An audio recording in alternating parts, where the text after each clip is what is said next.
Paz do Senhor, a palavra de hoje, igreja, não é bem uma pregação, é mais uma conversa entre mim e você que está aí me ouvindo. Eu queria que você abrisse tua Bíblia em 1 Coríntios, capítulo 2.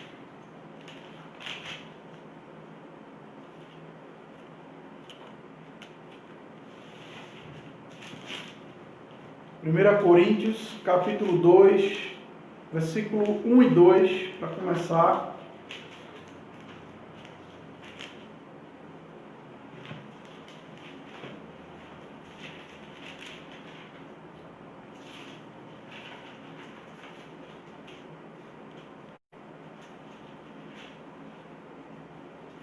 Primeira Coríntios, capítulo 2, versículo 1 e 2.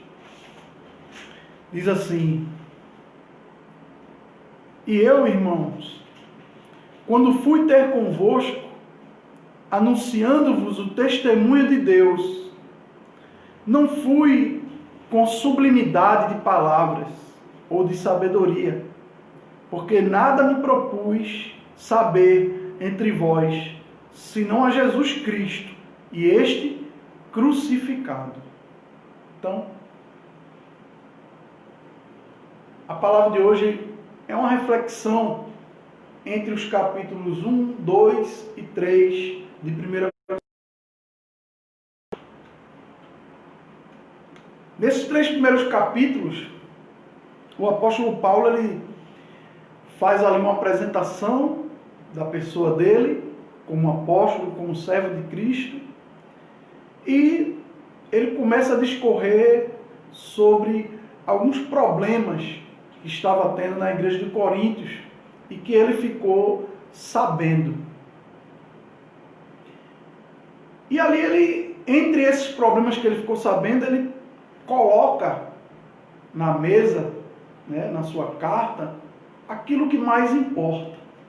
E é sobre isso que a gente vai tratar hoje. O que realmente importa. E aí eu já peço para que você não confunda as minhas palavras. Eu estou dizendo o que realmente importa. Eu não estou dizendo que nada mais importa. São duas frases totalmente diferentes. Porque essa teologia do nada mais importa são de pessoas que não ligam para a sua família. São de pessoas que não estão nem aí com as outras coisas. São de pessoas que acham que o evangelho é abandonar tudo. É deixar tudo, literalmente, viver com Cristo. E Cristo não diz para o esposo abandonar a sua esposa, não diz para a esposa abandonar o seu esposo. O Evangelho não diz para a gente se afastar da nossa família, dos nossos amigos. Não é isso. Então cuidado com essa teologia de nada mais importa. Porque muitos desses teólogos que nada mais importa, eles estão por aí, Para eles importa tudo, para os fiéis dele nada mais importa.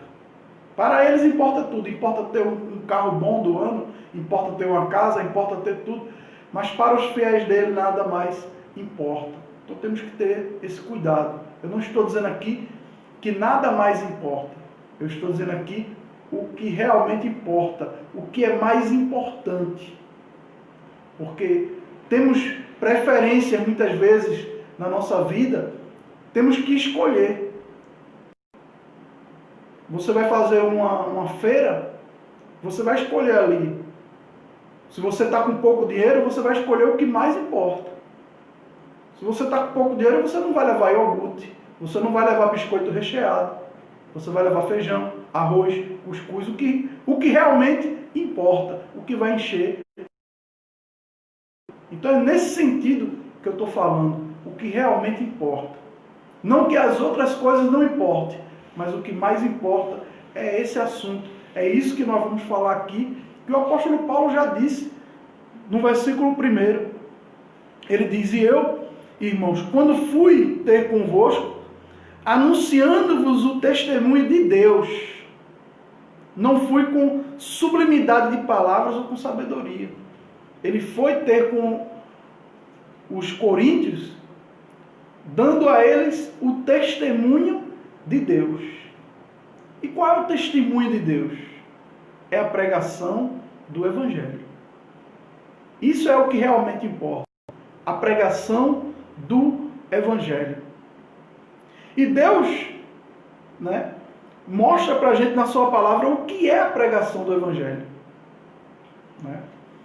No versículo 2, ele diz que porque nada me propus saber entre vós, senão a Cristo e esse crucificado.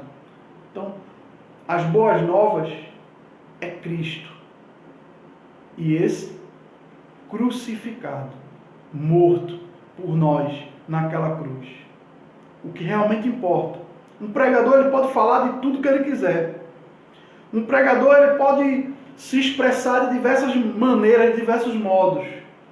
Um pregador ele pode falar de diversos assuntos. Mas ele nunca pode fugir. O que realmente importa não é você pregar os outros assuntos que tem para pregar. O que realmente importa é levar o Evangelho para as pessoas. O Evangelho puro, simples, da forma como Cristo nos ensinou. E Deus decidiu que fosse assim. O capítulo 1, versículo 21, ele fala: visto como na sabedoria de Deus o mundo não conheceu a Deus pela sua sabedoria, aprove a Deus salvar os crentes pela loucura da pregação. Foi Deus que decidiu que a pregação do Evangelho, a pregação do Cristo crucificado, seria através dessa pregação que haveria salvação, que as pessoas alcançariam a salvação. Veja só, a salvação veio até nós pela graça de Deus, o favor não merecido. Cristo morrendo por nós, sendo nós ainda pecadores. Mas é por meio da pregação do Evangelho que as pessoas alcançam a salvação. Então, quando eu vejo hoje muitas igrejas fazendo culto só de louvor, quando eu vejo hoje pregações totalmente fora daquilo que a gente leu aqui, que é o Evangelho, eu me entristeço, porque as pessoas não estão encontrando salvação. Quando você liga a sua televisão e ouve um dito mensageiro de Deus, um dito pregador da palavra, onde ele ali, ele prega tudo, menos Cristo crucificado, as pessoas não estão encontrando salvação através dele. Quando você chega numa igreja e a igreja prega tudo menos Cristo crucificado, você ali não está encontrando salvação. Porque a única palavra que salva é a pregação do Evangelho. E o Evangelho é a pregação do Cristo e esse crucificado. Foi Deus que decidiu assim. Foi Deus que colocou dessa maneira. Não cabe a mim querer ensinar Deus a trabalhar. E como vimos e sabemos que pregação é essa, porque essa pregação é louca.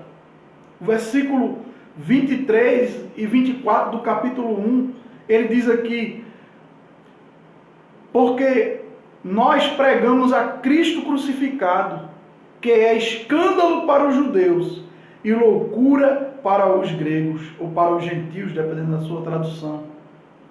Versículo 24: mas para os que são chamados, tanto judeus como gregos, lhe pregamos Cristo, poder de Deus e sabedoria de Deus. É loucura. A palavra da cruz é loucura, é escândalo. Mas é escândalo e loucura para aqueles que não crêem. A palavra da cruz é escândalo para os judeus, porque como cantamos aqui o primeiro hino, os judeus esperavam um rei segundo a vista humana, um rei com trajes pomposos, com carruagens, com cavalos, um rei que vinha com um exército para abater ali os romanos. E Jesus foi escândalo, porque ele entra na cidade, assim como o profeta havia predito. Ele entra na cidade montado num jumentinho. Ele entra na cidade e ele ali é escarnecido. E ele ali é cuspido, e ele ali é maltratado. E ele ali é crucificado. E os judeus jamais entraria na cabeça deles um rei crucificado.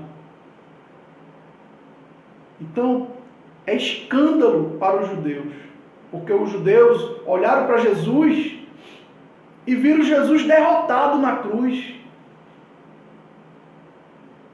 Como muitos hoje olham para uma cruz de madeira, onde tem lá um boneco lá que representa Jesus, e eles olham para aquela cruz e veem Jesus derrotado. Mas eu quero dizer para você, a cruz já está vazia. E quando Cristo foi morto na cruz, aquilo não foi derrota, aquilo foi a vitória. A derrota seria se ele tivesse desistido. O diabo queria fazer de tudo para Jesus desistir. Veja que até o último instante, as pessoas zombavam de Jesus, tiravam sorte ali com a sua roupa. Todo instante, as pessoas dizendo: se tu és filho de Deus, desce daí. O inimigo estava usando aquelas pessoas ao redor para fazer Jesus desistir, mas Jesus foi até o fim. A cruz não é a derrota de Jesus, a cruz é a vitória. E a ressurreição é o triunfo de Cristo. Vamos entender o Evangelho. E é loucura para os gregos, porque os gregos, eles sempre buscavam a razão, sempre buscavam nas suas filosofias, no entendimento. Eles desenvolveram muitas ciências, matemática, e eles estavam afundados nas suas ciências, nas suas racionalidades. E os gregos não achavam lógico um rei que desce do céu, do seu trono de glória, e vem se fazer como homem. Eles não achavam lógico um rei ser crucificado, e não achavam lógico um rei ser ressurreto. Mas Jesus, contra essas lógicas humanas, venceu tudo isso para nos salvar. Os gregos apostavam na sua razão. Por isso que a palavra da cruz para os gregos era loucura. E eu fico me perguntando quantos hoje estão olhando para a cruz, ou como os judeus, ou... Muitos estão olhando para a cruz como... olhando para a cruz e vendo ali a derrota, e vendo ali a tristeza, e vendo ali a amargura. E muitos estão olhando para a cruz e vendo ali irracionalidade, e vendo ali algo que é incomum, algo que foge da razão, algo que não tem sentido. E muitos olham para a história de Jesus como se fosse uma fábula. Mas nós que estudamos sabemos que cientificamente tudo que Jesus passou foi provado. Não há como negar a existência da pessoa de Jesus. E muitos hoje, até hoje, negam até mesmo que Jesus existiu, que Jesus pisou na terra. Muitos estão olhando como os gregos, outros estão olhando como os judeus. Mas nós vamos olhar para a cruz como aqueles que o apóstolo Paulo diz aqui, os chamados, os escolhidos, os que creem. O versículo 24 diz: mas para os que são chamados, tanto judeus como gregos, lhes pregamos a Cristo, poder de Deus e sabedoria de Deus. Quando nós que cremos nessa palavra, olhamos para Cristo, não olhamos como vergonha, não olhamos como desonra, não olhamos em tristeza, olhamos como poder de Deus e sabedoria de Deus. Em Cristo estava retratado o amor e a justiça de Deus ao mesmo tempo. Em Cristo estava o poder e a sabedoria de Deus ao mesmo tempo. É assim que nós devemos olhar para a cruz, com alegria. E aqui nós vemos a diferença dos chamados e dos que não são chamados, dos que crê e dos que não crê, dos que perecem e dos que têm a vida eterna. O versículo 24, como a gente já leu, fala dos chamados. E o versículo 18 do capítulo 1, ele fala dos que creem. Ele diz lá: porque a palavra da cruz é loucura para os que perecem, mas para nós que somos salvos é o poder de Deus. A palavra da cruz é loucura para os que perecem, para os que não são chamados. Mas para nós que somos salvos, para nós que temos Cristo como Senhor e Salvador, único e suficiente na nossa vida, é o poder de Deus. Eis aí a diferença. E aí, você hoje e a cada dia na sua vida, você tem que decidir. Você é dos que crê ou você é dos que perece? A cada dia você tem que abrir o teu coração para essa mensagem. Entender que a salvação não vem por obras. A salvação não vem pelo mérito humano. A salvação vem pela cruz de Cristo. A salvação vem porque Jesus conquistou a salvação na cruz. E Jesus conquistou. E nós temos apenas que crer. Se você crê, a palavra diz lá em Romanos, que se a tua boca confessar que Jesus é Senhor e com o coração crer que Ele ressuscitou dentre os mortos, serás salvo. Porque com o coração se crê para a justiça e com a boca se confessa a respeito da salvação. Então que nós possamos olhar para essa mensagem e passar a crer nessa mensagem. E o apóstolo Paulo mais à frente, ele faz esse paralelo do homem que crê, do homem que não crê, do homem que perece, do homem que está salvo. E ele continua nesse paralelo fazendo um paralelo do homem natural e do homem espiritual. Porque o homem espiritual é esse homem que foi chamado, é esse homem que é salvo. E o homem natural é o que não crê, é o que ainda está na incredulidade, é o que ainda está no mundo. Capítulo 2, versículo 14 ao 16, ele diz: ora, o homem natural não compreende as coisas do Espírito de Deus, porque lhe parecem loucura, e não pode entendê-las, porque elas se discernem espiritualmente. Veja, a diferença do homem natural e do homem espiritual. O homem natural, o homem que vive naturalmente, o homem que ainda não teve um encontro com Deus, o homem que vive de acordo com as suas paixões, com as suas concupiscências, ele não consegue entender as coisas do Espírito, porque ele parece loucura. Como é que uma pessoa deixa tudo e passa a viver como um religioso, como um crente? Como é que alguém deixa os prazeres, a glória desse mundo? Como é que alguém deixa tudo desse mundo e passa a viver para Deus? O homem natural não consegue entender isso. Até que um dia ele tenha um encontro com Deus e passe a ser um homem espiritual. Porque as coisas espirituais se discernem espiritualmente. O homem natural, ele vai ler a Bíblia, ele não vai nem entender o que está lendo. O homem espiritual, quando ele lê a Bíblia, o Espírito Santo capacita ele e ele começa a entender as palavras de Deus. Versículo 15 diz, do capítulo 2: mas o que é espiritual discerne bem tudo, e ele de ninguém é discernido. Quem conheceu a mente do Senhor, para que possa instruí-lo? Mas nós temos a mente de Cristo. Irmão, nós entender certas coisas. Não é porque nós somos mais inteligentes, não. É porque nós temos a mente de Cristo. Nós fomos transformados. Nós nos rendemos a Ele. E a palavra diz que nós fomos criados e recriados em Cristo Jesus. A palavra diz que o velho homem morreu e agora nasceu uma nova criatura, é um novo nascimento. É por isso que nós conseguimos compreender paz, porque a nossa mente é a mente de Cristo.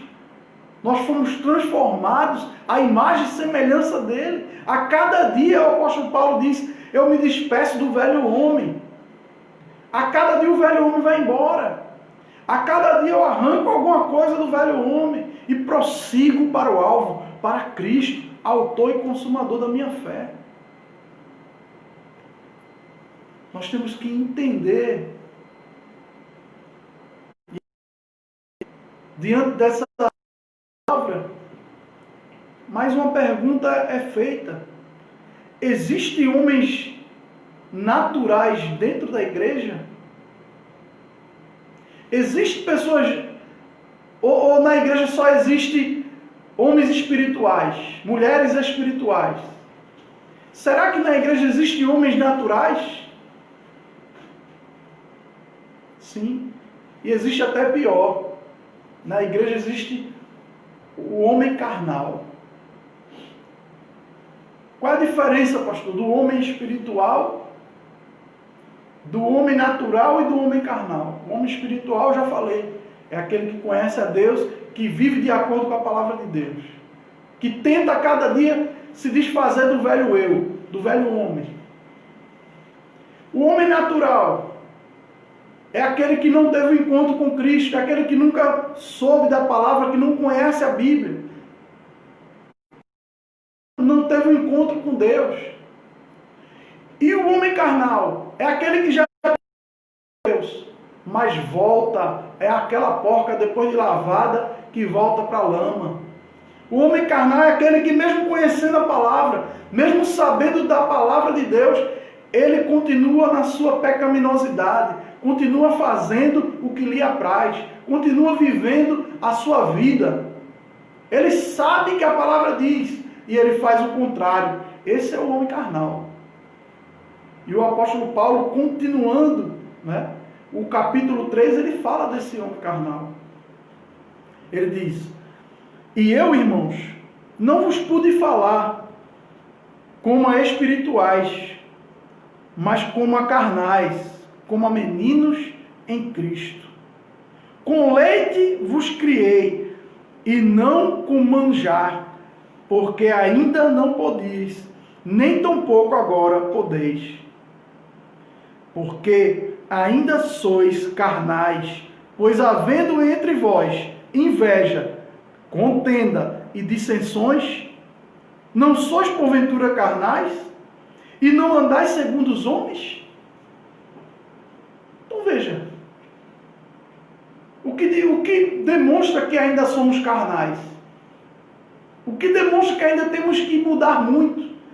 O que demonstra que ainda precisamos muito na nossa vida nos encher do Espírito Santo para viver o melhor de Deus? Porque não pense que o melhor de Deus é casa, carro. O melhor de Deus, irmão, é você ter todos os atributos que está escrito lá em Gálatas 5. Fé, mansidão, domínio próprio, amor, longanimidade, benignidade. Isso é bom. A palavra diz que contra essas coisas não há lei. E aqui o apóstolo Paulo, ele trata dos coríntios, ele diz: olha, eu não pude me comunicar com vocês como espirituais, porque vocês são carnais. E ele pergunta: olha, havendo entre vocês inveja, contendas e dissensões, vocês são carnais. Então, quando a gente lê essa mensagem, a gente começa a compreender agora como igreja que nós temos que prevenir e nós temos que cultivar. Nós temos que prevenir a falta de comunhão, a falta de unidade verdadeira. Nós temos que prevenir a inveja, as contendas, as dissensões. Temos que acabar com essas coisas. E temos que nos encher das coisas de Deus. E temos que agir de acordo com os espirituais, se é que somos espirituais. A nossa comunhão também dá testemunho de Cristo. E a nossa desunião não dá testemunho de Cristo. Hoje muitas pessoas não estão chegando a Cristo, porque a igreja está desunida.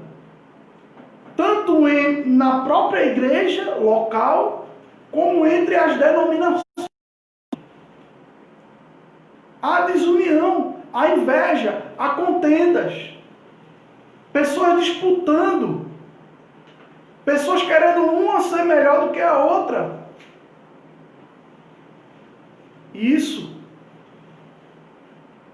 não é projeto de Deus. Isso não é a vontade de Deus.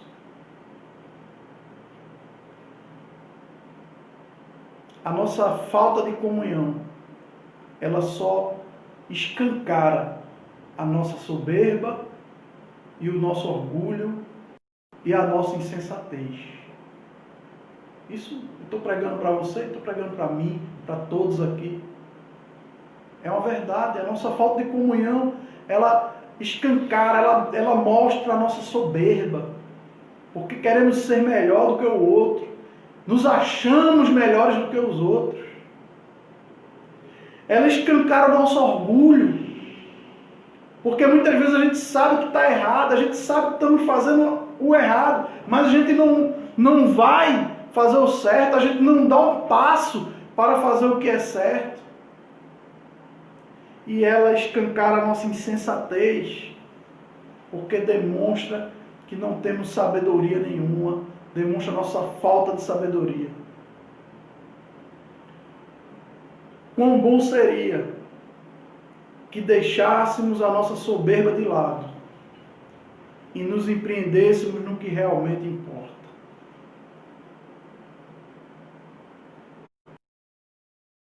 Porque o que realmente importa, como já foi falado, é a palavra da cruz. É pregar o Evangelho. É levar salvação às pessoas. Mas as igrejas estão muito ocupadas nas suas picuinhas, ocupadas nas suas dissensões, nas suas facções, nas suas fofocas,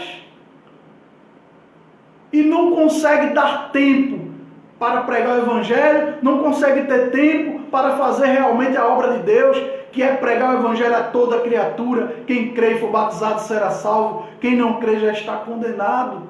Marcos capítulo 16. Então, como o Salmo 133 diz, quão bom e quão suave é que os irmãos estejam em união. Porque quando os irmãos estão em união, eles podem deixar de lado certos defeitos, eles podem deixar de lado certos problemas que são minúsculos muitas vezes e que se tornam tão grandes porque a gente não resolve, a gente não vai à frente, a gente não deixa a nossa soberba. E aí, os irmãos estando em união, eles podem deixar de lado essas coisas que não importam para olhar e praticar o que realmente importa. E o que realmente importa, meus irmãos, é salvar vidas. O que realmente importa é pregar Cristo e esse crucificado. Não é pregar um Cristo que te prospera, não é pregar o Cristo que te cura, não é pregar o Cristo que te enrica, é pregar o Cristo crucificado, morto, sepultado e ressurreto ao terceiro dia. Isso é o que realmente importa. Versículo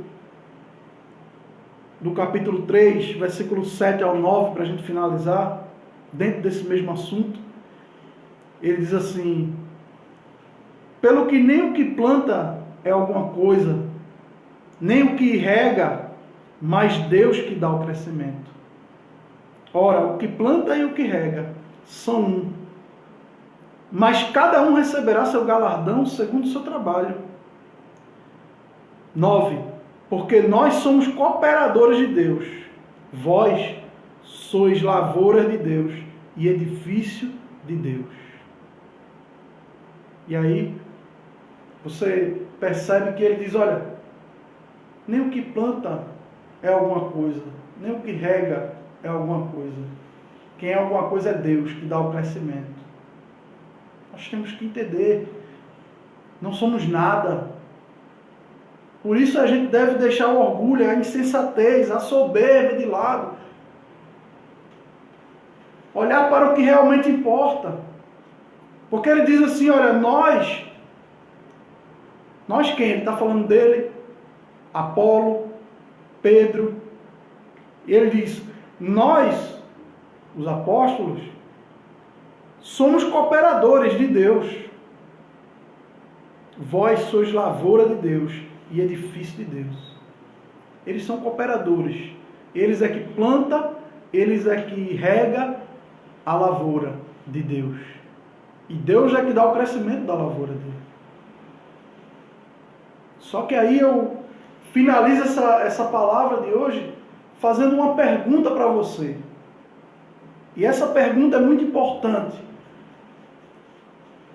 Preste bem atenção no que eu vou te perguntar.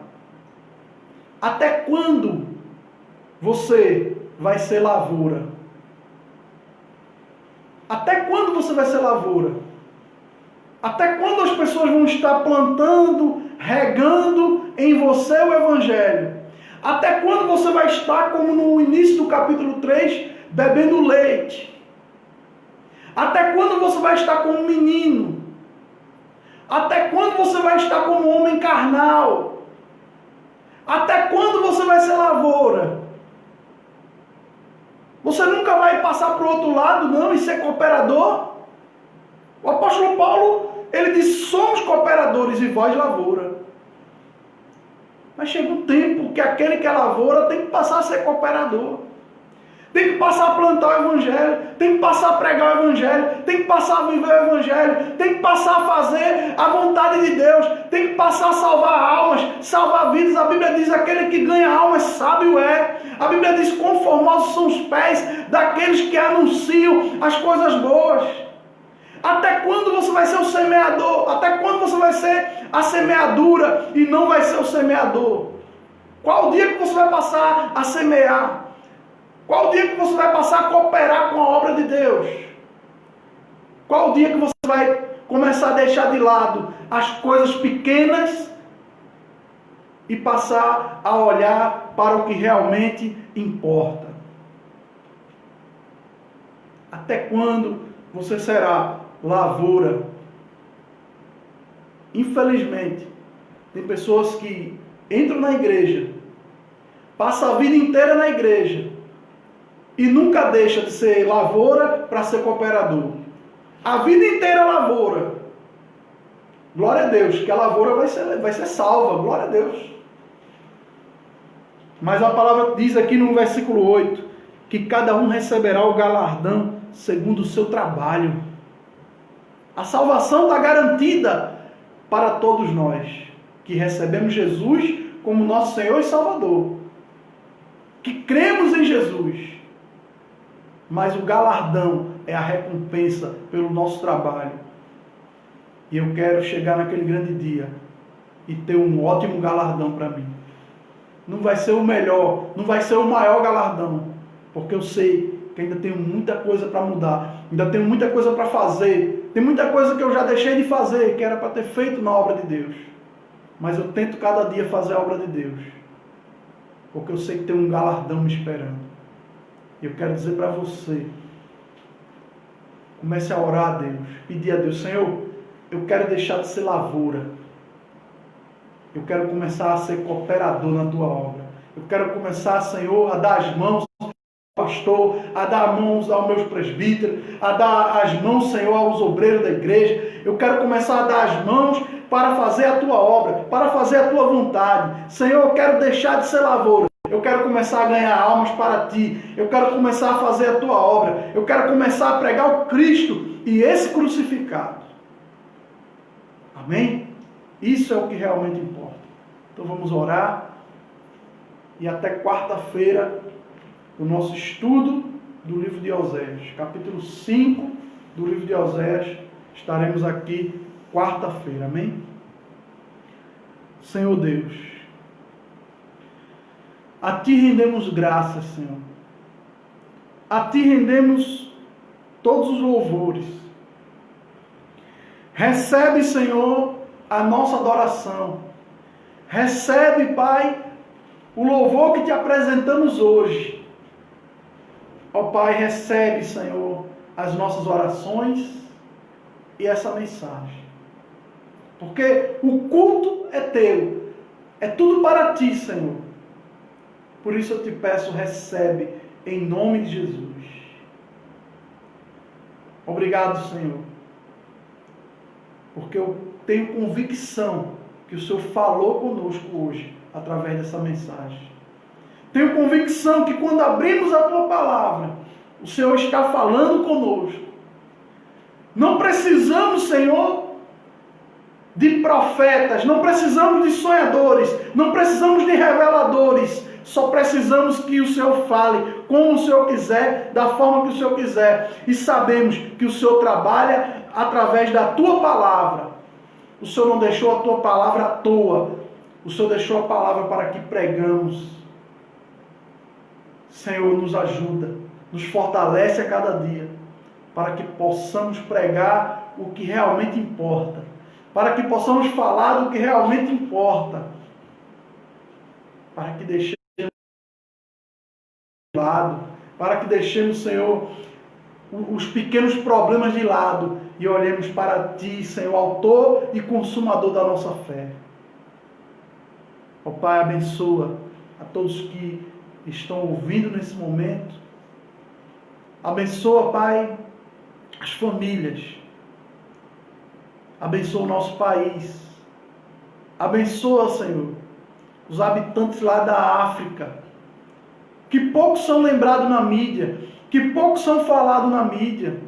A mídia está colocando aí negócio de coronavírus, ela fala da Alemanha, ela fala da Espanha, ela fala da Inglaterra, ela fala dos Estados Unidos, mas ela nunca bota uma vírgula sobre a África. E nós não sabemos o que está acontecendo lá, nós não sabemos como está essa pandemia lá. Por isso nós te pedimos, Senhor, por aquele povo, Pai, aquele continente africano ali, Senhor. Nós te pedimos, Pai, tem misericórdia deles, em nome de Jesus.